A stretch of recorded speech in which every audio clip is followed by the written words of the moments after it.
Quero começar louvando a Deus pela oportunidade de estarmos aqui nesta noite e nesta ocasião, adorarmos a Deus juntamente com o pastor, presidente deste campo, o pastor Benjamin. Deus abençoe, pastor, pelo carinho do senhor, a gentileza, a receptividade. Eu saio daqui com ótimas lembranças aqui de Matão, viu? Deus abençoe também ao pastor Fernando pelo convite, por nos deixar à vontade aqui, falar a palavra de Deus. Muito obrigado. Louvar a Deus pela vida do pastor Wagner também. Agradecer a Deus pela vida do Michael.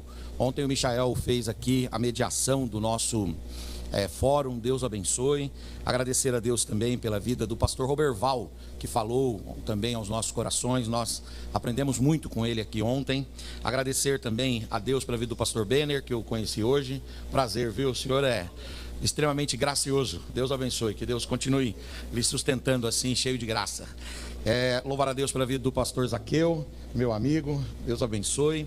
Bem dizer ao Senhor também pelos jovens e adolescentes aqui desta casa. Trago um abraço lá da nossa igreja, Assembleia de Deus, Ministério do Belém, para todos os irmãos, setor 10 em Barueri, também do nosso pastor setorial ali, pastor Davi Fonseca. Quero também trazer um abraço para os jovens e adolescentes lá do Creio 10 em Barueri e também da 1 a 10 para a juventude. Sintam-se abraçados em nome de Jesus. Ontem foi uma bênção, nós tivemos aqui dentro da EBJ o fórum e foi feito de dois momentos de exposições, depois 2 blocos de perguntas e respostas, e foi um momento de muito crescimento. E hoje, no encerramento, a ideia é comunicar com os irmãos, dentro ainda da temática que foi proposta, uma palavra de orientação e de ensino. E eu peço a Deus que, com a sua misericórdia, generosidade e graça, nos use e fale conosco. Eu creio que Deus não vai dispensar ninguém aqui de mãos vazias, em nome de Jesus. Queridos irmãos, vamos ler a palavra de Deus em Atos, capítulo de número 4, sentados como estamos, o versículo de número 8, e o texto de Atos 4:8 diz assim: Então Pedro, cheio do Espírito Santo, lhes disse, autoridades do povo e anciãos de Israel. O tema que os irmãos definiram para este evento de EBJ está em Atos 4:12, e esse texto de Atos 4:12, ele apresenta o momento em que o apóstolo São Pedro prega diante do Sinédrio, a maior corte jurídica dos judeus daquele tempo, e Pedro prega com ousadia sobre a superioridade de Cristo, sobre a centralidade de Cristo, e prega também sobre a suficiência de Cristo. Mas acima de tudo, Pedro fala da exclusividade de Cristo para salvar. A expressão que salta aos olhos em Atos 4:12 é a proclamação de Pedro quando ele diz: em nenhum outro há salvação a não ser em Jesus Cristo. Agora é interessante que a Bíblia Sagrada, ela vai trazendo para nós uma revelação de Deus progressiva. E nós vamos ver que em Atos capítulo 4, a Bíblia vai mostrar que Pedro só conseguiu chegar diante do Sinédrio, o Sinédrio que tinha condenado Jesus, chegar diante do Sinédrio no primeiro grande confronto e grande embate que o Sinédrio teve com a igreja, porque o Sinédrio tinha tido um confronto com Jesus, agora o Sinédrio vira a ponta da metralhadora contra a igreja, contra os cristãos. E nesse primeiro fronte, nesse primeiro embate, o apóstolo Pedro, ele não se apequena, ele não se acovarda, ele não se diminui, de modo intrépido, ele se levanta e ele diz para todos os que podiam ouvi-lo ali, a respeito da salvação, único e exclusivamente em Cristo. E a Bíblia diz em Atos 4 que ele só fez isso, quer dizer, ele só teve essa ousadia, ele só teve esta impulsão, porque, segundo Atos capítulo 4, versículo 8, ele estava cheio da presença do Espírito Santo de Deus. E eu quero dizer que estes jovens vão conseguir desenvolver aquilo que foi proposto ao longo desse ano, sejam os adolescentes, os jovens, os irmãos, as irmãs, nós só conseguiremos desenvolver se houver de fato e de verdade uma impulsão, um revestimento, uma tomada do Espírito Santo, um empoderamento do Espírito Santo sobre as nossas vidas. Então, nós queremos falar hoje aqui sobre isso, sobre o Espírito Santo nos enchendo para fazermos coisas extraordinárias. E quando a gente pensa sobre o Espírito Santo nas nossas vidas, derramando sobre nós o empoderamento, derramando sobre nós convicções, derramando sobre nós certezas, derramando sobre nós confessionalidades. Quando nós pensamos sobre isso, nós lembramos que o Espírito Santo, ele está prometido nas Escrituras para a igreja. A igreja, ela tem como promessa de Deus, desde os tempos veterotestamentários, ou seja, do Antigo Testamento, essa palavra profética de que Deus derramará do seu Espírito sobre a igreja.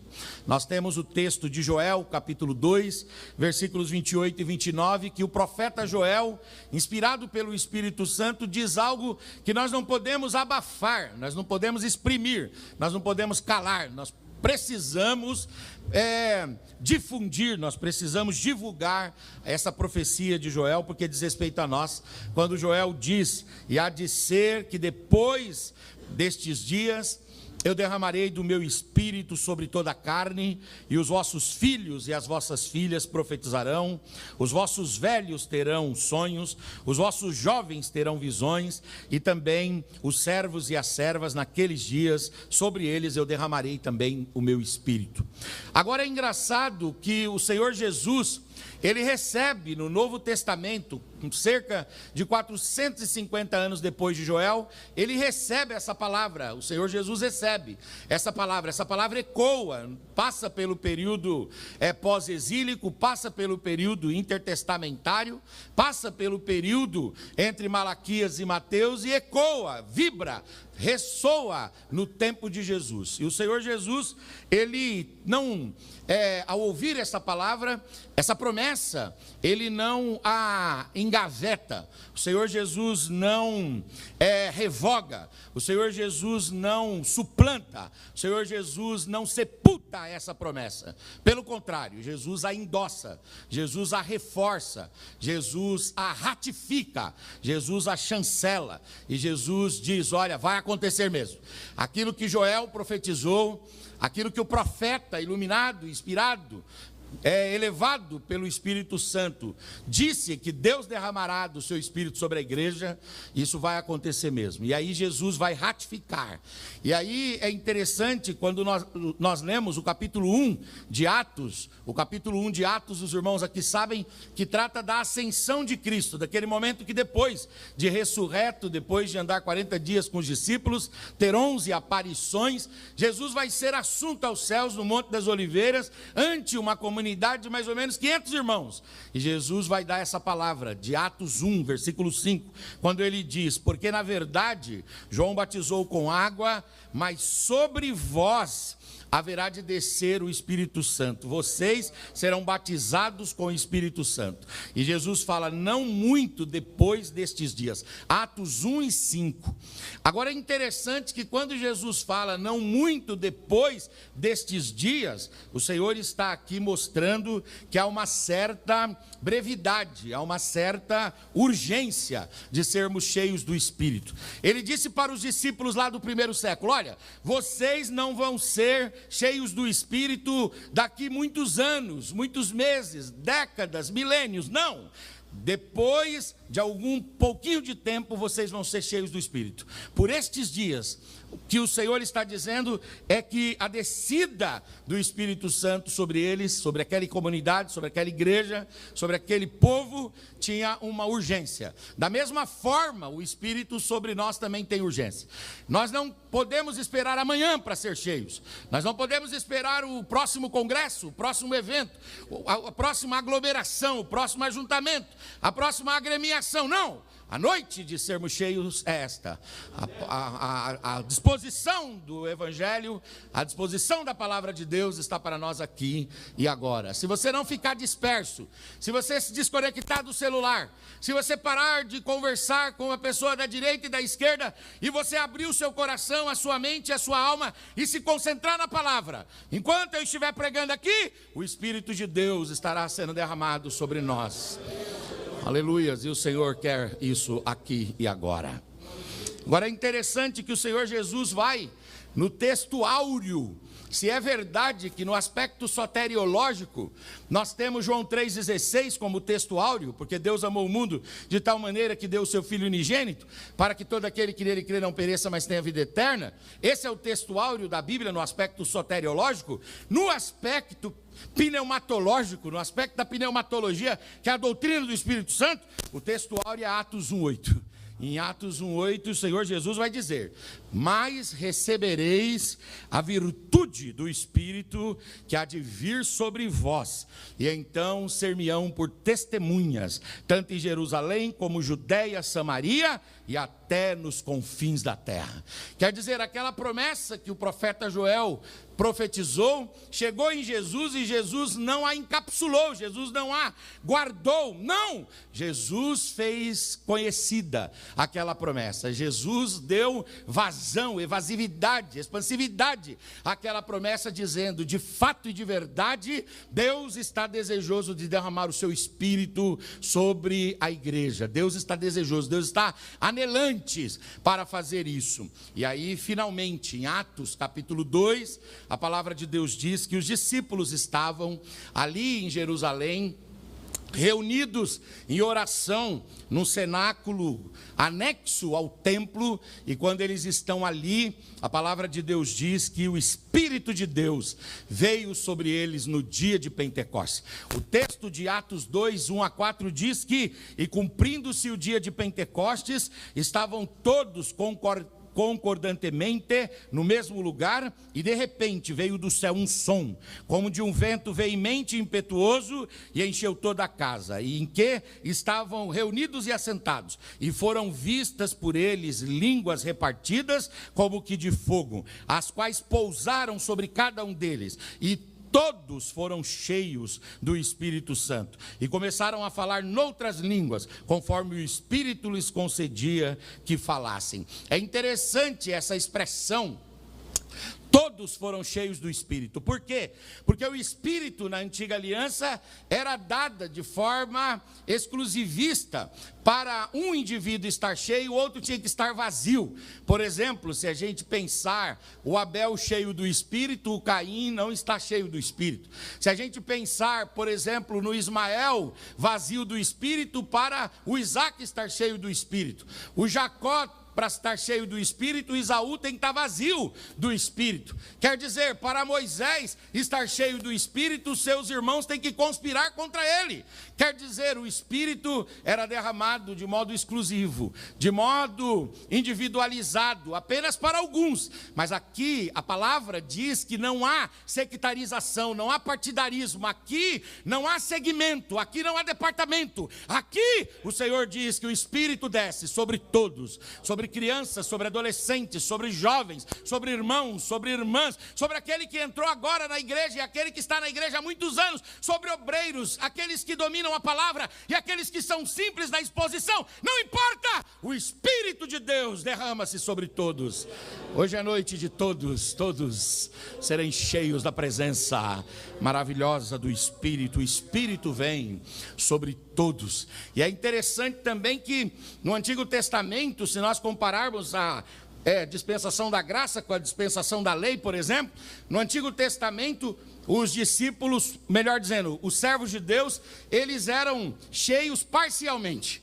O Davi tem hora que ele está cheio do Espírito, mas tem hora que o diabo o usa. Inclusive, um momento lá, a Bíblia fala que Satanás entrou no coração de Davi e colocou no coração de Davi o intento de contar o povo. Quer dizer, o indivíduo é oscilante. Ele está cheio enquanto é usado para fazer alguma coisa. Logo depois que ele termina aquela função, aquela obrigação, aquela responsabilidade, é como se ele fosse esvaziado do Espírito. O Espírito não vem sobre todos e o Espírito vem sobre cada um em conta-gotas, na medida certa para que se executem determinadas atividades. Mas a promessa que veio sobre a igreja lá não foi assim. A palavra de Deus diz que o Espírito veio sobre todos e todos foram cheios do Espírito Santo. Não houve derramamento em conta-gotas, não houve derramamento pura e simplesmente para se realizar e operar alguma tarefa. Não, o Espírito veio sobre todos e o Espírito veio abundantemente sobre todos. É possível que você saia daqui esta noite, é possível que nós saiamos daqui esta noite transbordantes da porção, da glória, da unção, da virtude, da autoridade e do poder do Espírito. O Espírito, ele age na vida do homem em 3 grandes dimensões. A primeira dimensão é para lhe dar vida. Paulo diz que em Deus nós nascemos, nos movemos e existimos. Então aqui está a porção do Espírito capaz de dar vida para o homem. Mas o Espírito não quer agir só dando vida para o homem. O Espírito quer agir também numa segunda dimensão, que é a dimensão salvífica. E no aspecto salvífico é o Espírito de Deus que nos sela. E conforme Romanos 8,16, o Espírito de Deus comunica no nosso espírito que somos filhos de Deus e que podemos clamar Abba Pai. Aqui está uma segunda ação do Espírito, o Espírito agindo para demonstrar que somos salvos, nos selando, sendo o penhor e sendo essa marca, essa chancela em nós de que nós pertencemos ao mundo celestial, nós pertencemos a Deus, nós pertencemos ao Senhor Jesus. E o Espírito age também numa terceira dimensão, que é derramando-se sobre nós de forma abundante, de forma poderosa, de forma transbordante, dando-nos capacidades e dons maravilhosos. Tem gente que se satisfaz com a primeira porção do Espírito, capaz apenas de lhe dar inspiração e respiração, vida. Tem outros que se satisfazem com a segunda ação do Espírito, quando o Espírito age meramente dando salvação. Quando eu digo meramente, eu não estou desconstruindo a salvação, é a maior de todas as bênçãos. Mas eu quero dizer que a salvação não é a última bênção. Deus ainda tem muito mais para nós. Deus ainda tem o transbordar do Espírito para os salvos. Levante a sua mão, por gentileza. Levante a tua face, por gentileza. Levante a tua voz, por gentileza. Abra a tua boca e dê uma palavra de adoração, de louvor e de celebração ao nome do Senhor. Eu gosto muito do apóstolo São Paulo, quando ele vai escrever aos Filipenses. E Paulo é um indivíduo inquieto. Ele é um indivíduo insatisfeito, ele é um indivíduo indignado. E Paulo ele vai escrever aos irmãos de Filipos e ele vai dizer: irmãos, não que eu tenha já alcançado, mas uma coisa eu faço, eu prossigo para o alvo da soberana vocação de Deus em Cristo Jesus. Interessante aqui quando Paulo fala isso. Por quê? Porque Paulo a essa altura, ele está escrevendo a carta aos Filipenses. A essa altura, Paulo já abriu igrejas, Paulo já escreveu cartas, Paulo já doutrinou, Paulo já levantou líderes, Paulo já viajou todo o mundo antigo, Paulo já recebeu manifestações apoteóticas do Espírito, mas ele não está satisfeito. Ele diz: eu ainda não alcancei. Tem gente que se julga satisfeito, pleno, locupletado, inteiriço, completo, integral, e diz assim: eu já estou pronto. Paulo dizia: eu não estou pronto ainda, eu tenho mais para receber de Deus, e uma coisa eu faço, eu deixo tudo que eu vivi até aqui, e eu prossigo para um alvo. Deus ainda tem mais para você, Deus ainda tem mais. Cadê aqueles que não estão satisfeitos e que querem mais? Levante a mão aí, oh glória, oh glória, levante a mão aí mais alto, você que quer mais, Deus tem mais para você. Oh glória, oh glória, oh glória, oh glória, oh glória, oh glória, oh glória, oh glória, oh glória. O anjo chamou Ezequiel e disse assim: Ezequiel, meço aqui 1000 côvados. Ele mediu 1000 côvados, as águas davam nos artelhos. Falou: Ezequiel, se você quiser parar aí, Deus vai te respeitar. Porque Deus respeita as nossas decisões, Deus respeita as nossas tomadas de decisões, Deus vai te respeitar. Mas ele mediu mais 1000 côvados e falou: Ezequiel, se você quiser entrar, as águas deram nos joelhos. E de repente ele mediu mais 1000 côvados, as águas deram nos lombos, nas costas. E de repente ele mediu mais 1000 côvados. E ele avisou para Ezequiel: Ezequiel, essas águas você tem que saber se você quer entrar ou não, porque elas só podem ser atravessadas a nado. E aí o Ezequiel disse: eu quero muito mais do Senhor. E ele entrou então naquele rio e ele mergulhou em tudo que Deus tem para ele, ou tinha para ele. Eu quero dizer para você que Deus tem muito mais para você. Deus tem coisas maiores para você, adolescentes. Deus tem coisas muito maiores para vocês, jovens. Para os irmãos, as irmãs, Deus tem muito mais para nós. Nós precisamos ter essa insatisfação em nós, buscando mais, cada vez mais, pedindo mais, clamando mais, suplicando mais, rogando mais, clamando mais, recebendo de Deus aquilo que Deus tem para nós. Agora é interessante, queridos irmãos, que após isso, após Atos 2, o apóstolo São Pedro, ele vai tomar a palavra e vai trazer um sermão. E nesse sermão ele vai falar sobre nós, a igreja atual. Em Atos 2,39, ele vai dizer que aquela promessa que foi derramada lá no dia do Pentecostes, ela não se extinguiu, ela não se limitou, ela não se reduziu àquele tempo e aquele momento, e aquela igreja, aquela comunidade que estava ali.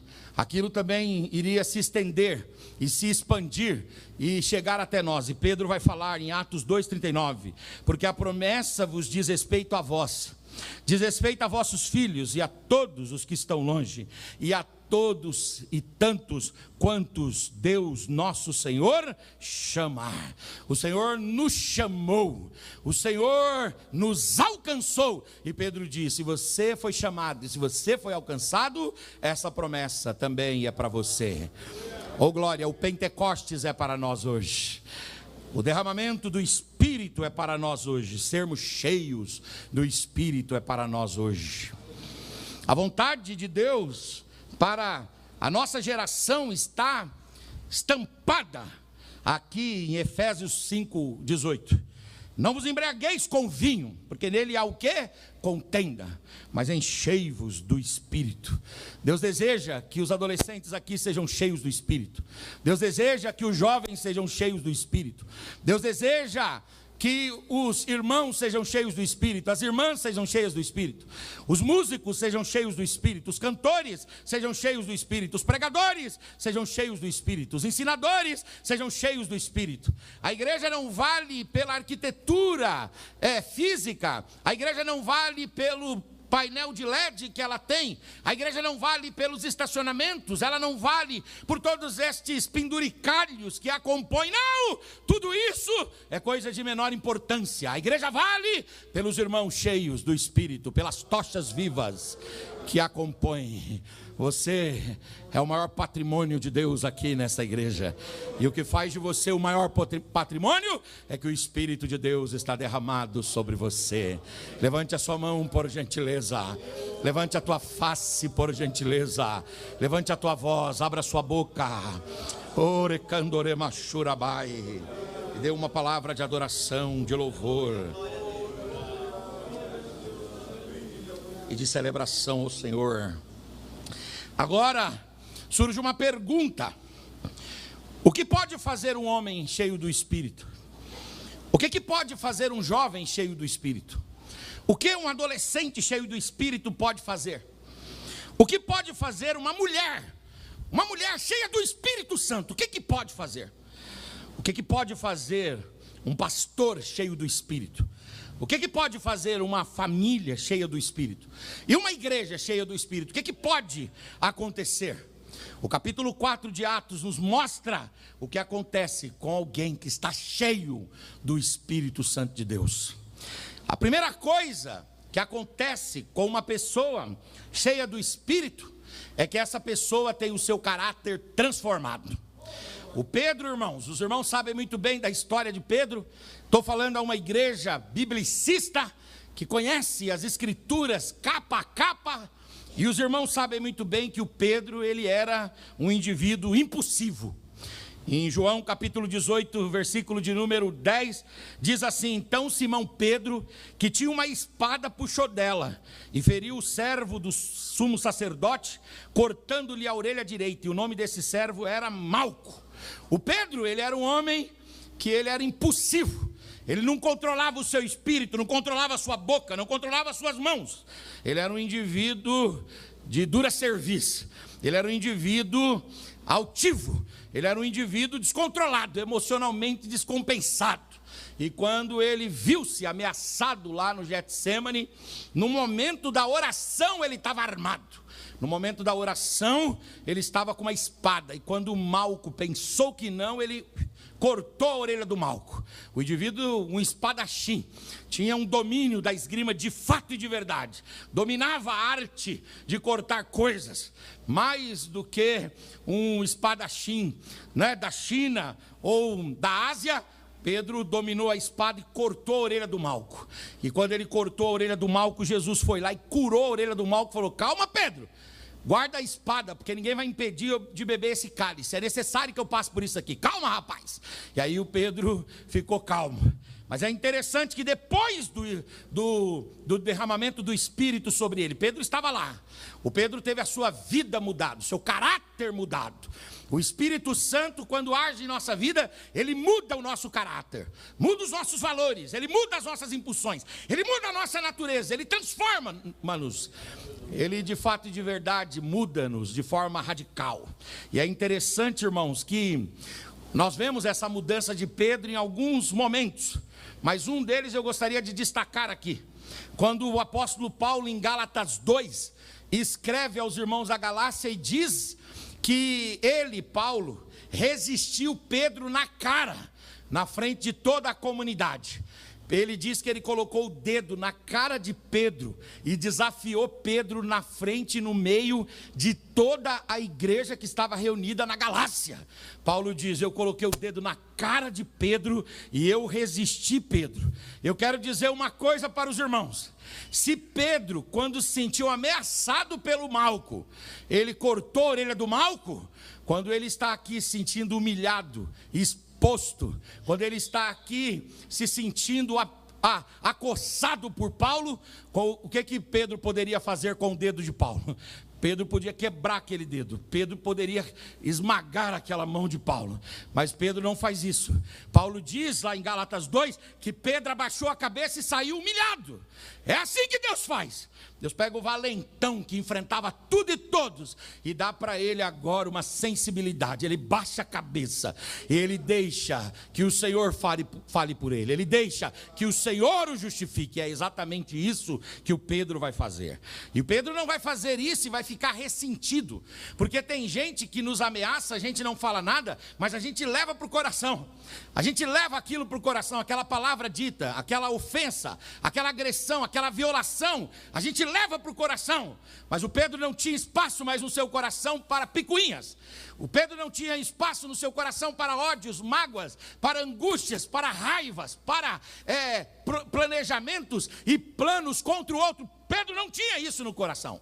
E anos depois, quando ele vai escrever a carta, a segunda carta de Pedro, no capítulo 3, versículo 15 e 16, ele fala de Paulo com muita ternura. Olha o que ele fala de Paulo: e tendo por salvação a longanimidade do vosso Senhor, como também ao nosso, aí ele dá uma adjetivação para Paulo, como também ao nosso, como é que ele chama, irmãos? Paulo, como é que ele chama?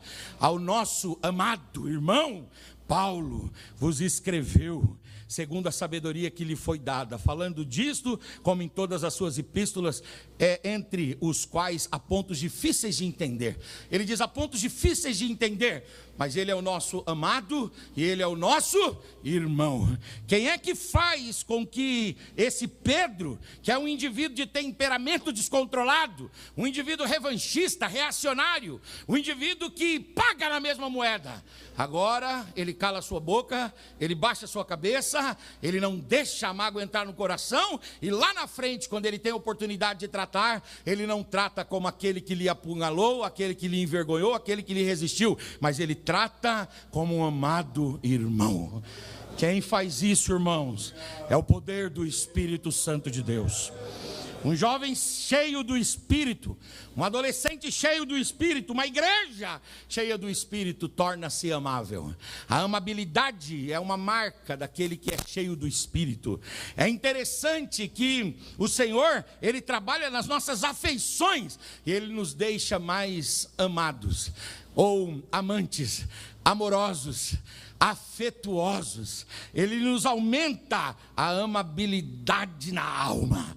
O Senhor Jesus vai trabalhar no seu coração, adolescente, no seu coração, jovem. E se há alguma revolta, se há alguma cisma, se há alguma agonia, se há alguma angústia, se há alguém que você precisa perdoar e ter o coração limpo, o Senhor está dizendo: abra o coração para o Espírito, porque o Espírito vai retirar tudo isso aí e Ele vai trazer paz à sua alma, quietude à sua alma. O mesmo vai acontecer com João, o João apóstolo.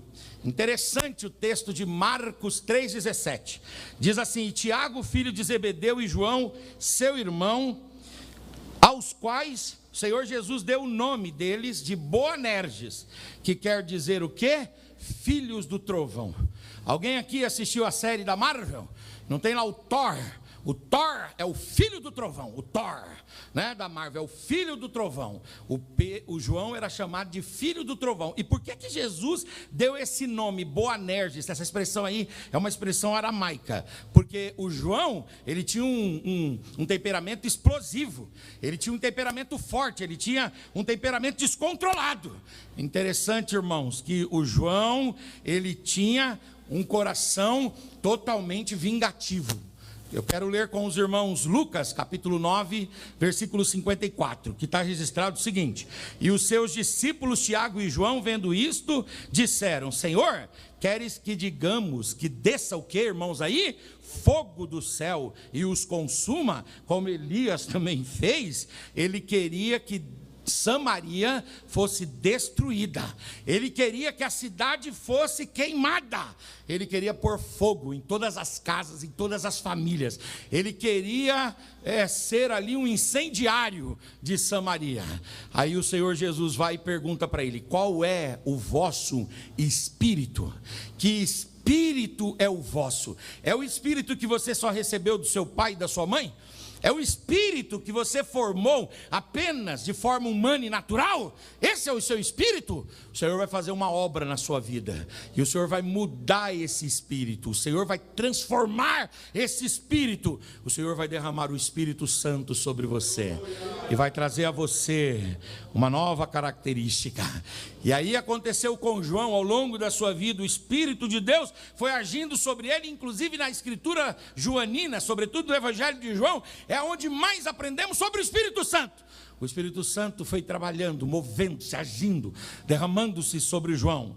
E aí nós podemos conhecer o João amável. Diga comigo: João amável, por causa do Espírito. Deus vai levantar jovens amáveis aqui por causa do Espírito, adolescentes amáveis por causa do Espírito, maridos amáveis por causa do Espírito, mulheres amáveis por causa do Espírito, filhos amáveis por causa do Espírito, pais amáveis por causa do Espírito. Que o Espírito seja derramado sobre nós aqui esta noite. Em João 13, 23 está escrito: ora, um dos seus discípulos, aquele a quem ele amava, estava reclinado no seio de Jesus. Aquele que era chamado filho do trovão passa a ser conhecido agora como o discípulo do amor. Aquele que queria que fogo caísse do céu para destruir, passa a escrever sobre o amor. Ele mudou da água para o vinho.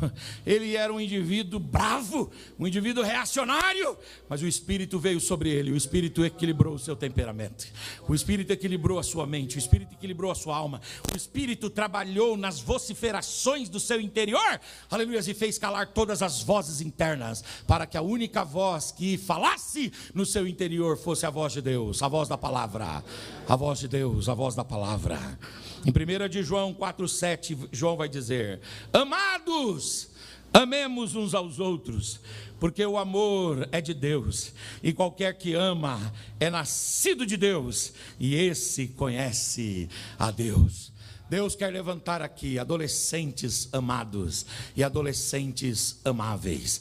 Aleluias, Deus quer levantar aqui jovens amáveis e jovens amados. E como é que Deus faz isso? Como é que nós vivemos isso? A partir de abrir o nosso coração para o Espírito de Deus. Nós estamos numa sociedade vingativa, impaciente, impassiva, uma sociedade que não reflete, que não pensa, violenta, agressiva. Nós estamos numa sociedade, queridos irmãos, que prevalece a legis talionis, olho por olho, olho por olho e dente por dente. Mas o Senhor quer levantar uma comunidade nova, aleluia, conhecida pelo amor, pela afetuosidade, pela graciosidade, aleluia. Quantos estão abertos à ação do Espírito? Levante a mão, levante a face, levante a voz, abra a boca e dê uma palavra de adoração ao Senhor. Uma pessoa cheia do Espírito tem a sua natureza, o seu caráter transformados. Agora, uma pessoa cheia do Espírito, em segundo lugar, busca a pureza. Interessante, irmãos, que o Pedro, ele aprende sobre santidade. Ele é um indivíduo que corta a orelha do Malco. Ele é um indivíduo impulsivo, que fala as coisas fora de hora. Ele é um indivíduo que um dia Jesus teve que expulsar os demônios dele. Jesus falou: para trás de mim, Satanás, falando direcionado a Pedro. Ele é um indivíduo que Satanás queria moer como se moía o grão de trigo. Era um indivíduo volúvel, volátil, fraco, acessível, um indivíduo extremamente debilitado. Mas esse indivíduo vai aprender sobre a pureza, ele vai aprender sobre a justiça, ele vai aprender sobre a ética, ele vai aprender sobre a santidade. E quando ele aprende sobre a santidade, anos depois, ele vai aplicar essa santidade na sua vida, e ele vai escrever sobre ela. Vejamos o que Pedro diz em 1 de Pedro 1, 15 e 16. Mas como é santo aquele que vos chamou, sede vós também santos em toda a vossa maneira de viver. Porquanto está escrito: sede santos, porque eu sou santo. É interessante, queridos irmãos. Pedro, ele vai aconselhar a igreja, Pedro vai aconselhar os irmãos a terem uma vida de pureza, de santidade, de integridade, de justiça. Ele também vai exortar em 1 de Pedro 2 e 11: amados, peço-vos como a peregrinos e forasteiros, que vos abstenhais das concupiscências carnais, e que combatem contra a alma. Pedro diz: irmãos, se abstenham, vocês são estrangeiros, vocês não pertencem a esse mundo, vocês não pertencem a essa terra, vocês não pertencem a esses valores, vocês são cidadãos dos céus. Vocês têm os nomes inscritos no livro da vida. Vocês são servos de Deus, selados e cheios do Espírito Santo de Deus. Então mortifiquem as vossas carnes e vençam as vossas concupiscências, para terem uma vida de pureza, de santidade diante de Deus. Agora, às vezes a gente quer ser santo por nossa própria conta. Nós queremos ser santos sem pedirmos a ajuda. Não. Quem quer pureza, integridade, justiça, quem quer probidade, quem quer uma vida virtuosa, precisa abrir o coração para ser cheio do Espírito Santo de Deus. Se você puder e quiser fazer isso, pega na mão desse bonito irmão que está aí do seu lado, aleluia. Se você puder olhar no olho dele ou dela, olhe. Dizem que tem 3 classes de pessoas que não olham uma no olho da outra: os falsos, os que devem e os que vão pedir dinheiro emprestado. Você não é falso, não deve, não vai pedir dinheiro emprestado, né? Agora faz esse irmão olhar para você aí, porque senão ele vai pedir algum até depois da Páscoa. Não, fala para ele: olha para mim, ô glória, fala para ele em nome de Jesus com voz profética: sozinho você não conseguirá.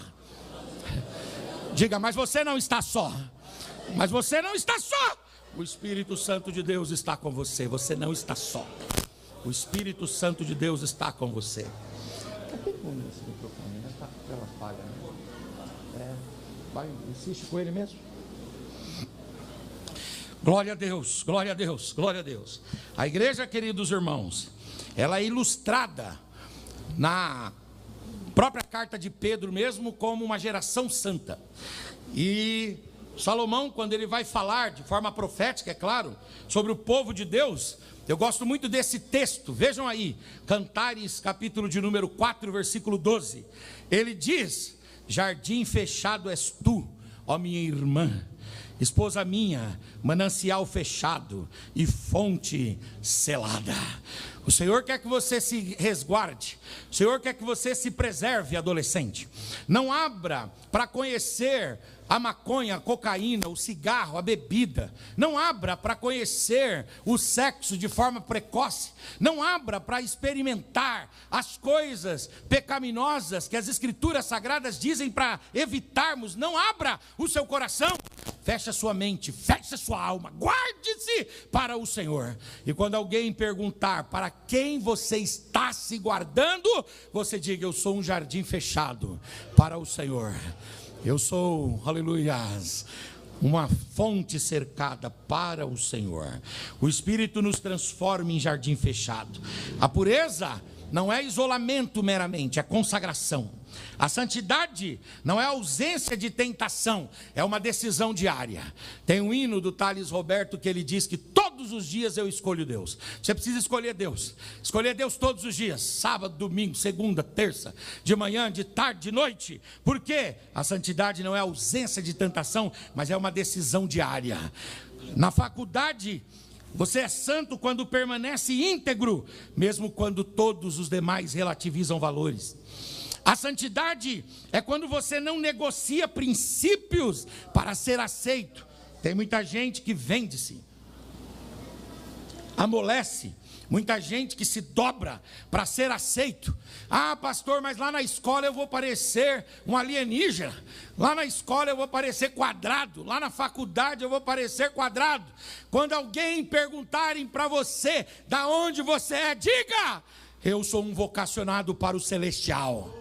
De fato e de verdade eu vivo aqui nesse mundo, mas a minha alma está nas mansões celestiais. Os meus valores são outros, os meus princípios são outros, a minha confessionalidade é outra, a minha esperança é outra. Viver em santidade é não rir do que ofende a santidade de Deus.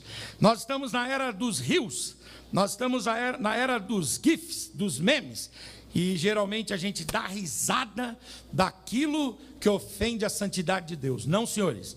Quando nós virmos, observarmos uma coisa que ofende a integridade de Deus, a natureza de Deus, nós também devemos nos sentir ofendidos. Nós devemos fechar o celular, nós devemos sair da página, nós devemos abandonar tudo aquilo. Por quê? Porque não podemos rir daquilo que incomoda a Deus. Se você dá risada de uma coisa, e se você sabe que se virar do lado e Deus estiver aqui, Ele estará sério, não ria também.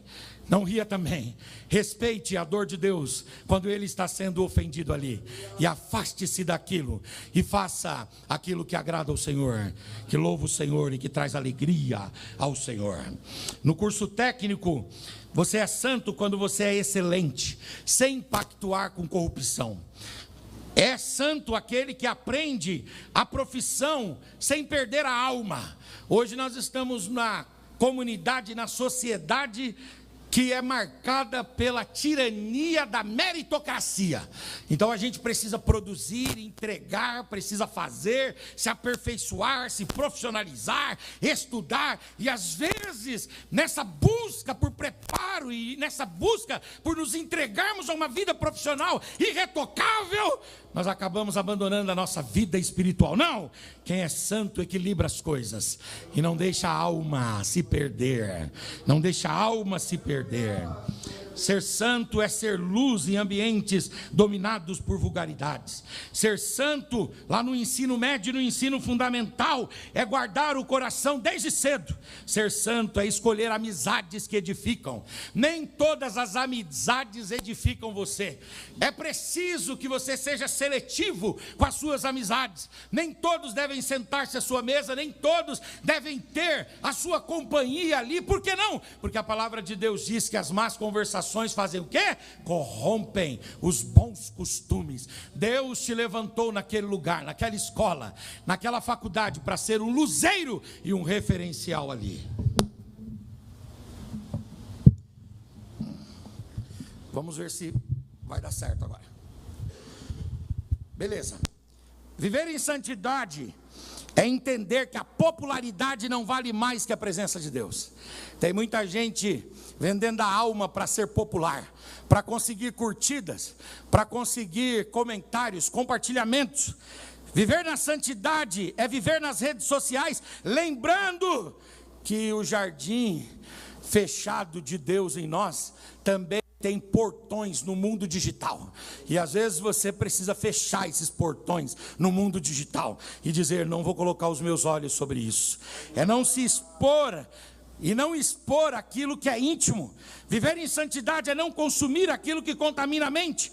Viver em santidade é não postar para provocar desejos, mas postar única e exclusivamente aquilo que glorifica a Cristo. Viver em santidade é filtrar o que entra pelos olhos. Viver em santidade é lembrar que o Espírito habita em nós. Viver em santidade é ser cheio do Espírito, é viver com a consciência na presença de Deus, é ser diferente sem ser arrogante, é ser santo em toda maneira de viver. Deus ainda procura jardins fechados, Deus ainda procura uma geração santa. Deus pode contar com você?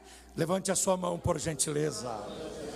Oh glória, oh glória, aleluia, oh glória. Diga comigo: ser cheio do Espírito é viver em santidade. Baixa a sua cabeça, por gentileza, e ora comigo dizendo: Senhor Jesus, me ajuda a viver em santidade. Me ajuda a vencer os meus vícios. Me ajuda a não contaminar as minhas vestes. Lava-me, Senhor, com o sangue. Lava-me, Senhor, com a água da palavra. Encha-me, Senhor, do teu Espírito. Encha-me, Senhor, do teu Espírito. Encha-me, Senhor, do teu Espírito. Oracandaramana chorabai. Encha-me, Senhor, do teu Espírito. Encha-me, Senhor, do teu Espírito. Oracandoremana chorabai. Agora, em terceiro lugar, uma pessoa cheia do Espírito é uma pessoa que prega com ousadia, como Pedro. Pedro, irmãos, que antes negou o Senhor Jesus, agora se levanta diante das autoridades, e em Atos 4,12 ele declara: em nenhum outro há salvação, porque também debaixo do céu nenhum outro nome há dado entre os homens, pelo qual devamos ser salvos, a não ser o nome de Jesus, de Jesus e de Jesus. Deus quer levantar uma geração cheia do Espírito que prega a palavra. Um jovem cheio do Espírito pode pregar o nome de Jesus. Um adolescente cheio do Espírito pode defender a sua fé lá na escola. Uma igreja cheia do Espírito anuncia que só Jesus salva. Homens e mulheres cheios do Espírito sempre anunciam o Evangelho com coragem, mesmo sob ameaça. Nos primeiros séculos cristãos, nós temos ali o Policarpo de Esmirna, um dos pais da igreja, mais ou menos no ano 150 depois de Cristo. No segundo século cristão, o Policarpo ele foi preso pela pretória romana, e o soldado chamou o Policarpo e disse assim: quantos anos você tem? E ele disse: eu tenho 86 anos. E aí o soldado disse: velho, abandona Jesus, velho, abandona Jesus, confessa a César e você viverá. Aí ele olhou e disse assim: meu amigo, deixa eu falar uma coisa para você, eu tenho 86 anos de idade, e até aqui Jesus cuidou de mim todos os dias, eu não vou abandonar Jesus não. Coloca fogo na pira. A pira, aquela estrutura de madeira em volta, e o soldado colocou fogo, e diz que enquanto a pira pegava fogo, Orlando Boyer fala isso no livro Heróis da Fé, quando a pira pegava fogo, ele cantava o hino de louvor e de celebração ao Senhor. E o fogo foi queimando a pira, e ele cantando, e o velho não morria. Até que um soldado pegou uma lança de mais ou menos 4 metros, e ele foi lá no meio da pira e lancetou o Policarpo por diversas vezes. O Policarpo prostrou-se, ele caiu, louvando e anunciando o nome do Senhor, o nome do Senhor e o nome do Senhor. Oh glória, oh glória, oh glória. Um jovem cheio do Espírito prega com ousadia. Um dos pais da igreja foi Justino Marte, e ele defendeu publicamente a fé cristã. Se nós temos hoje uma estrutura de apologética cristã, é por causa do Justino Marte. E aí os romanos o pegaram e disseram para ele parar de defender Jesus, porque o único soberano era César. E ele disse: enquanto, aleluia, Jesus estiver aqui, enquanto o nome do Senhor estiver sendo proclamado aqui, só Jesus será o grande, o digno de glória, de honra, de celebração e de louvor. O Justino Marte morreu, mas a mensagem dele ecoa até hoje. A palavra ecoa até hoje. Os irmãos sabem muito bem que no período dos pré-reformadores, aqueles indivíduos que anteciparam, antecederam os reformadores, nós temos grandes homens de Deus, e um deles é o John Wycliffe. E o John Wycliffe, ele era um reitor da universidade na Inglaterra, e ele fez a tradução da Bíblia para o inglês. O Wycliffe fez dicionário bíblico, fez um monte de coisa. E o John Wycliffe, um dia, ele foi perseguido pelo nome do Senhor, mas ele disse assim: podem arrancar de mim a reitoria da universidade, a sala que eu dou aula, pode arrancar de mim os meus livros, mas eu vou continuar pregando e anunciando Jesus Cristo como meu único e suficiente Salvador e Senhor. Oh glória, oh glória. Um jovem cheio do Espírito, ele anuncia com palavras, ele anuncia com a vida, ele anuncia com as ideias, ele anuncia com comportamento, ele anuncia com valores inegociáveis, ele anuncia na igreja, em programas de evangelização pessoal, ele anuncia na igreja, em programas de evangelização coletiva, ele anuncia em trabalhos missionários, ele anuncia quando ele contribui para missionários, quando ele entra orando pela causa das missões. Um jovem cheio do Espírito, ele anuncia servindo nas missões urbanas, servindo nas missões locais, servindo nas missões nacionais, servindo nas missões transculturais. Esses dias eu estava lendo sobre a igreja da Nigéria. A igreja da Nigéria está sendo caçada e perseguida, sobretudo por um grupo extremista lá chamado Boko Haram. O Boko Haram tem perseguido a igreja nigeriana. E eu estava lendo sobre um pastor nigeriano. E aí alguém da missão Portas Abertas foi entrevistá-lo e disse assim: mas o senhor vai arredar o pé depois que queimar a sua igreja e até matar alguns membros? Ele disse assim: enquanto o Espírito de Deus estiver sobre a igreja na Nigéria, a igreja da Nigéria não vai se calar. Nós vamos pregar e anunciar a palavra de Deus. Levante a sua mão por gentileza. Levante a tua face por gentileza. Levante a tua voz. Deus quer te dar ousadia para falar. Aleluia. Deus quer colocar uma palavra na tua boca. Deus quer colocar uma mensagem na tua boca. Deus quer te levantar com autoridade.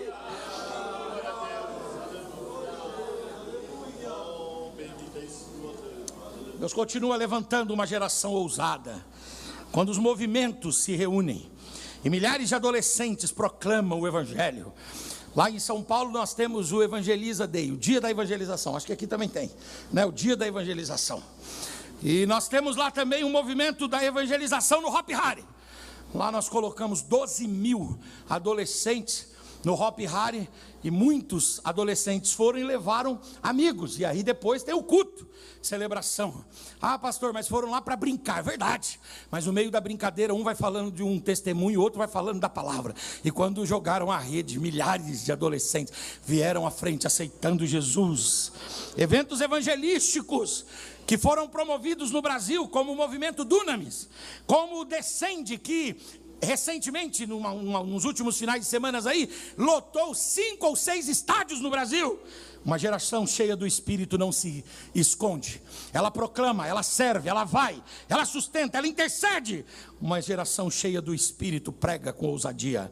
Deus continua levantando jovens cheios do Espírito. Deus está procurando jovens cheios do Espírito. Onde tem jovens aqui que querem, aleluia, onde tem irmãos e irmãs que querem, levante a mão por gentileza, levante a face, levante a voz, abra a boca. Oracando arama shurabai. Uracandaramai, uracandaramai. Deus vai te dar autoridade, Deus vai te dar habilidade, Deus vai te dar manejo, Deus vai te dar capacidade, Deus vai te dar destreza para você pregar a palavra, anunciar a palavra, difundir a palavra. Oh glória. Eu li recentemente uma história muito interessante. Diz que uma turma foi visitar a casa do John Wesley. Eu tenho um amigo que agora está visitando a casa do John Wesley lá.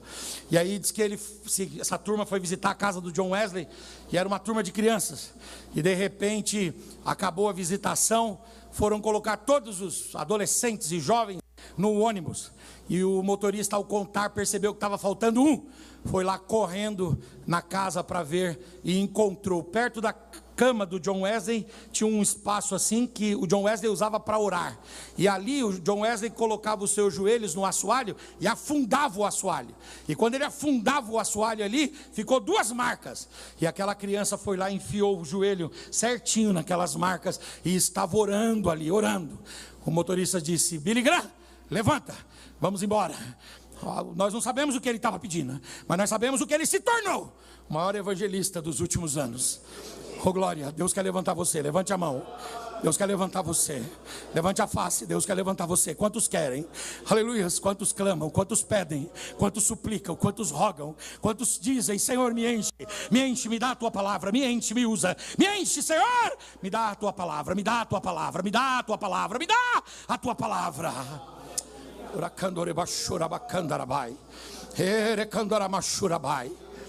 No Zimbábue teve um trabalho de evangelização com a sociedade bíblica daquele país. E aí, quando eles estavam evangelizando, o presidente da sociedade bíblica do Zimbábue chegou num lugar e estava tendo uma situação lá, e ele pegou um rapaz que estava em condições de rua. E ele chamou aquele rapaz e disse assim: meu amigo, eu queria te entregar uma Bíblia. Nós estamos fazendo a evangelização, e é um trabalho aqui que envolve entrega de Bíblias, e eu queria dizer se você aceita. O rapaz olhou para o presidente da Sociedade Bíblica do Zimbábue e disse assim: meu amigo, se você me der, eu vou aceitar, porque eu estou precisando de papel para fazer fumo, para eu fumar. Eu vou fumar a Bíblia toda. Aí o presidente se sentiu ofendido, falou: como assim? Aí ele falou: vai ser assim, cada página eu vou arrancar e vou fumar. Eu vou arrancar e vou fumar a Bíblia toda. Esse papel é bom, papel manteiga, papel bom assim, pega fogo rápido, até ajuda no gosto do cigarro. Aí ele disse: é mesmo? É. Aí falou: tá bom. Ele falou: não vou deixar a Bíblia não, estava indo embora. Quando ele estava indo embora, o Espírito falou no coração dele: deixa a Bíblia, rapaz, deixa a Bíblia, confia na minha palavra, rapaz, deixa a minha palavra, rapaz. Deixa a Bíblia, confia na minha palavra. Aí ele falou que virou e falou assim: tá bom, vou deixar a Bíblia, mas eu vou fazer um acordo com você. Qual é o acordo? Antes de você fumar, você precisa ler. Beleza? Palavra de homem, tete a tete, no fio do bigode. Aí o indivíduo: beleza, papo de homem não faz curva, show de bola. Então vamos lá, vou fumar, mas eu vou ler. Aí beleza, 15 anos depois, o presidente da Sociedade Bíblica do Zimbábue estava num evento e tinha um pregador lá assim animado, sabe? Muito animado, pregando a palavra. Quando o pregador terminou, sentou do lado dele e disse assim: eu só estou aqui hoje por sua causa. Aí o presidente disse: mas como o senhor está aqui por minha causa? Quando ele disse assim: naquele dia o senhor me entregou uma Bíblia e eu recebi a Bíblia e disse que ia fumar. E aí, como é que foi? Aí eu comecei pelo Novo Testamento. Eu fumei os 28 capítulos de Mateus. Mateus foi tudo num cigarro, fumei tudo. Eu fumei os 16 capítulos de Marcos. Eu fumei os 24 capítulos de Lucas. Aí quando eu fui fumar João, me veio um dia um desejo de ler. E eu li João 1, João 2 e João 3. E quando eu li: porque Deus amou o mundo de tal maneira que deu o seu Filho unigênito, para que todo aquele que nele crê não pereça, não pereça, não pereça, mas tenha vida eterna. Naquele beco eu aceitei o Senhor. Deus me deu uma família. Eu estou aqui servindo ao Senhor, adorando ao Senhor, cultuando ao Senhor, aleluia, bendizendo ao Senhor. Deus vai te dar autoridade. Quantos querem aqui ser cheios do Espírito para falar da palavra, para falar da palavra, para falar da palavra, para falar da palavra, para falar da palavra? Um dos clássicos da literatura cristã é Entre a Cruz e o Punhal, escrito por Nick Cruz. E o Nick Cruz ele era pertencente, o líder de uma gangue nos Estados Unidos, e ele foi evangelizado por um pastor chamado David Wilkerson. E o David Wilkerson, quando chegou para evangelizar, o rapaz xingou, bateu, agrediu. Quanto mais batia, agredia, quanto mais ofendia, mais o David Wilkerson dizia: o Senhor Jesus te ama, Deus vai fazer uma obra na sua vida, Deus vai te transformar. Teve uma hora que ele parou de bater, e ele começou a ouvir o pastor David Wilkerson, e ele aceitou Jesus, e ele era líder de uma gangue, se transformou num grande, maravilhoso evangelista. Fala para o seu irmão: Deus vai te dar autoridade, Ele vai colocar a palavra na sua boca, Ele vai colocar a mensagem na sua boca. Confia na palavra, fala para ele: confia na palavra, solta a palavra, libera a palavra, e deixa a palavra agir. Deixa a palavra agir, deixa a palavra trabalhar, deixa a palavra se mover, deixa a palavra agir. Deus vai derramar sobre você do Espírito dele, da graça dele. Quarto lugar, quem é cheio do Espírito recebe habilidades sobrenaturais. Em Atos capítulo de número 2, Pedro, ele fala noutras línguas. Em Atos 2,4 diz: e todos foram cheios do Espírito Santo e começaram a falar noutras línguas, conforme o Espírito lhes concedia que falassem. Pedro não estudou na escola de idiomas, ele não foi na CIULEP, ele não foi estudar na Red Balloon, na CCAA, na Wizard. Qual a escola de idiomas que tem aqui que é famosa? Qual que é? Aqui na cidade, FISC. Ele não foi em nenhuma dessas escolas. O Pedro recebeu esse dom, essa habilidade, essa capacidade do Espírito Santo de Deus. O Espírito nos torna mais inteligentes, o Espírito nos torna mais capazes intelectualmente, o Espírito nos dá talentos, dons, habilidades. Ele não fez intercâmbio no Canadá, ele não fez intercâmbio nos Estados Unidos, ele não foi para a Irlanda para estudar, mas ele aprendeu a falar outro idioma. Ele falou das grandezas de Deus. O Espírito, queridos irmãos, nos concede capacidade além das nossas limitações humanas. Em Atos 2, aqueles galileus simples, homens simples, foram capacitados a anunciar o Evangelho em outros idiomas, idiomas os quais não aprenderam. E as nações, 17 nações, ouviram as grandezas de Deus em sua própria língua, em seu próprio vernáculo, em seu próprio dialeto. O dom se tornou instrumento de evangelização. Deus vai te dar, através do Espírito, capacidades extraordinárias. Aleluia. Glória a Deus. Deus vai abrir a tua mente e vai te dar capacidade extraordinárias. Em Atos 13, a igreja de Antioquia estava jejuando e orando, e de repente o Espírito desceu e disse: apartai-me, Barnabé e Saulo, para uma obra que os tenho chamado. E eles foram enviados pelo Espírito às nações, e Deus foi dando capacidades e instrumentalizações para eles. Deus vai dar dons para você, Deus vai dar habilidades para você.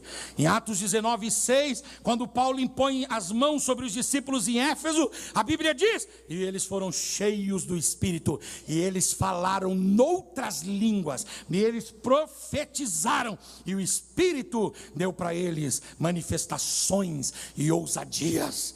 Em Atos capítulo 6, versículo 8 diz que Estevão, cheio de fé e de poder, fazia prodígios, maravilhas e sinais. Aleluias. Deus distribui talentos. Quando o Espírito desce, a nossa ignorância é dissipada. Quando o Espírito desce, a nossa mente é iluminada. Um dia eu estava na minha igreja e eu achava que meu negócio era cantar. Eu queria cantar. Então eu dizia: bom, vou cantar. Mas eu cantava mal. Só que como eu vivia sempre em cidades periféricas, era melhor ter um indivíduo cantando mal na igreja do que usando bem droga no mundo. Então me toleravam lá. Aí uma líder chegou lá e disse assim: eu tenho que falar com esse jovem, mas eu preciso ser muito jeitosa para não perdê-lo. Aí ela chegou e falou assim para mim: você já cantou em coral? E toda a ignorância é vaidosa. Eu todo vaidoso. Olha, ela está achando que eu canto tão bem que eu cantava em coral, hein? Aí eu disse, não cantava. Aí ela falou assim, pois bem, você tem uma voz assim que é para cantar baixo. Aí eu disse, baixo? Aí ela falou, é baixo. Aí ela falou, é uma das vozes. Aí eu falei, é mesmo? Ela falou, você vai cantar baixo, tá? Eu falei, tá bom. Aí ela falou, vem no próximo ensaio. Quando foi no próximo ensaio eu fui, fiquei bem na frente. Ela falou, não, vai lá para trás, vai para trás, bem para trás, bem para trás. Mais um pouquinho, isso. Aí, fica aí. Agora canta. Aí eu comecei a cantar e eu falo alto. Vocês estão percebendo como eu falo alto? Eu falo alto. Aí ela diz assim, você canta baixo. Você lembra que você é o baixo nosso, canta baixo. Eu cantei tão baixo que tinha hora que eu só balbuciava. Eu percebi que aquilo não era para mim. Aí eu estava um dia, me deram uma oportunidade e eu fui pregar. E quando eu estava falando ali de forma muito dificultosa, alguém chegou no final do culto, me deu um abraço e disse, eu tive uma visão com você, Henrique. Falei, qual foi a visão que você teve? Eu tive uma visão que o Espírito de Deus descia sobre você. Estava no púlpito e o Espírito descia sobre você. E o Espírito trabalhava na sua cabeça. Aí, na minha cabeça? Na sua caixa craniana. Como assim? Sua cabeça começava a crescer. Aí ele me contou uma ilustração. Os irmãos aqui, eu já percebi ontem que não assistem televisão, graças a Deus. Mas às vezes você tem a vista assim de relance, né? Você passou e viu aquele episódio do Pica-Pau que a cabeça dele começa a inchar. E aí ele falou assim, eu vi você como o vídeo do Pica-Pau. Sua cabeça inchava e enchia o púlpito todo. Aí eu falei, mas o que é isso? O que vai dar em mim? Uma macrocefalia? O que vai acontecer comigo? Aí ele disse assim, não. Deus vai te dar dons, te dar capacidade. Deus vai abrir a tua mente para compreender a palavra. Irmãos, eu era ruim, irmãos. Hoje eu sou ruim, mas eu era muito ruim. Porque eu me lembro um dia que eu estava pregando. Vocês aqui são todos catedráticos, nunca cometeram essas gafes, mas eu cometi. Eu estava pregando e li o texto de Isaías, que o céu é o trono de Deus, a terra, o estrado dos seus pés, e nós somos os escabelos dos seus pés. Aí eu disse, sabe o que são escabelos? Aí a igreja ficou assim, porque quando o pregador vai conceituar, é a hora que ele sabe ou não sabe das coisas. Aí eu não sabia, né? Eu fui lá e falei assim, escabelos são aqueles pelinhos que a gente tem em cima do pé. A igreja vibrou, irmãos, foi um show.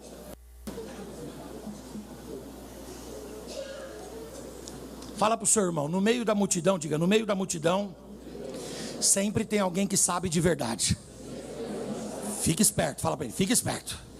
Esperto, sempre tem alguém que sabe mesmo, que sabe de verdade.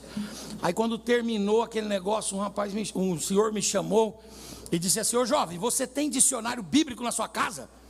Aí eu falei, ó, um invejoso aí, ó. Deus me usou, né? Ó, um coveiro de talentos aí, ó. Vai você putar logo. Aí eu disse, por quê? Aí ele falou, porque é o seguinte, jovem, você precisa dar uma olhada no seu dicionário bíblico, que é escabelo. E se você fizer isso, você vai melhorar a sua mensagem, você vai melhorar. Aí eu falei, tá bom, vou olhar, irmão, vou olhar. Mas saí dali olhando, falei, me indivíduo, pelo amor de Deus, né? Deus não usa ele, me usa eu, né? Porque toda ignorância é arrogante, você tem que lembrar disso. Quanto mais você não sabe, mais arrogante você é, mais que você pensa que você sabe. Mas eu, com medo, cheguei em casa, abri o dicionário. Quando eu abri o dicionário Buckland, abri o dicionário, aí eu fui lá, na letra E, escabelos. É um móvel de madeira revestido de ouro, que ficava debaixo dos tronos, que os reis usavam como degraus, e que colocavam nesse móvel alguns souvenirs daqueles reis que tinham conquistado, para mostrar que os reis estavam debaixo dos pés dele. Era um móvel, não era nada dos pelinhos. Deus precisava inchar a minha mente, irmãos. Deus precisava fazer crescer a minha cabeça. Oh glória, oh glória. E Deus tem feito isso por sua misericórdia e por sua graça. Aleluia. Quanto mais você for cheio do Espírito, mais iluminado você vai ser. Levante a sua mão, Deus vai trabalhar nas suas sinapses mentais, nas suas pulsões elétricas do seu cérebro. Deus vai trabalhar agora. Deus vai restaurar a sua memória. Deus vai ampliar o seu quociente de inteligência. Deus vai trabalhar na sua mente, te dando dons, talentos e capacidades. Deus é quem capacita, o Espírito é quem chama e quem habilita. Os jovens, aleluia, simples podem se tornar grandes e eloquentes pregadores.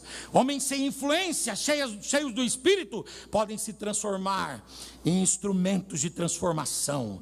Deus, queridos irmãos, Ele continua fazendo isso. E Ele continua desejoso de levantar jovens e instrumentalizar esses jovens. Deus vai te dar talentos. Deus vai te dar habilidades.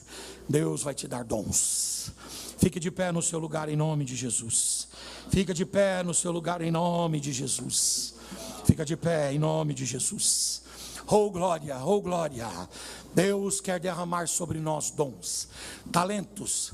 Não somente esses talentos que as Escrituras falam como talentos, os dons espirituais. Deus quer isso, mas Deus também quer dar talentos naturais para você. Deus quer levantar aqui engenheiros bons que façam a glória do Senhor. Deus quer levantar aqui advogados bons que advoguem para a glória do Senhor. Deus quer levantar aqui chefes de cozinha bons que cozinhem para a glória do Senhor. Deus quer levantar aqui arquitetos. Deus quer levantar aqui enfermeiros, médicos. Deus quer levantar aqui, aleluias, empreendedores. Deus quer levantar aqui jovens cheios de talentos, aleluias, que são elevados por Deus para receber coisas extraordinárias. Você acredita que você recebe isso de Deus?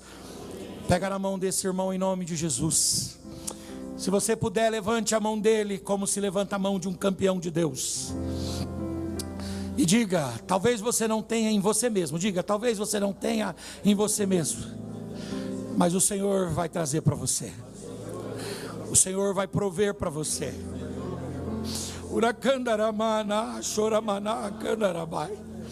Sua vida não será uma vida de vergonha. Sua vida será uma vida de exaltação. Deus tem coisas maiores. Deus tem coisas maiores. Deus tem coisas maiores. Eu sinto de Deus em falar aqui. Deus está potencializando os jovens aqui. Oh, lamachuramacandaramai. Uracandaramachurabacandaramai. Deus vai te levantar. Deus vai te exaltar. Não ignore esse pequeno começo. Não ignore, aleluia, a sua família, as suas limitações. Deus está dizendo: eu vou exaltar você, eu vou instrumentalizar você, eu vou te dar dons, eu vou te dar habilidades, eu vou colocar pessoas do seu lado, eu vou te treinar.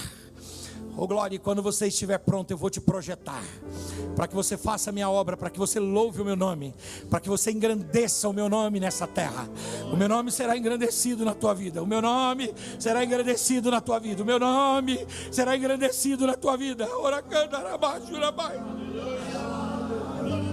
Não tenha vergonha da tua história.